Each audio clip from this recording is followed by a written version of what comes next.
અમુક જગ્યા ફક્ત પહાડોની વચ્ચે નથી હોતી, એ તો પહાડોની વચ્ચે લખાયેલી કવિતા જેવી હોય છે. આ દેવદારના વૃક્ષોનો મેળો જાણે તમારી જ રાહ જોતો હોય ને એવું તમને લાગશે જ્યારે તમે શિમલામાં એન્ટ્રી લેશો. ભારતનું સમર કેપિટલ શિમલા, જે ફક્ત એક હિલ સ્ટેશન નથી, શિમલા તો પ્રકૃતિનો એક શહેર સાથેનો રોમેન્સ છે.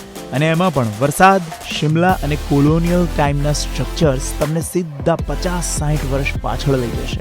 મોલ રોડ ઉપરની ભીડની વચ્ચેથી નીકળતી સ્લો વોક, જૂની બેકરીઝની પેસ્ટ્રી. શિમલા એકચ્યુઅલી પર્વત ઉપર વસેલું શહેર નથી, એ પર્વત ઉપર કોતરાયેલી અભિવ્યક્તિ છે.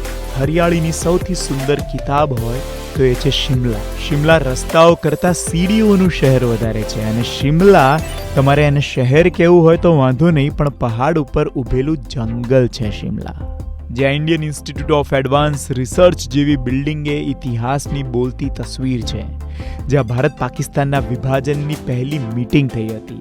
જવાહરલાલ નહેરુ, સરદાર પટેલ, ખાન અબ્દુલ ગફાર ખાન, મોહમ્મદ અલી જીણાના ફોટોસ એ કિસ્સાઓને જીવંત કરી જાય છે.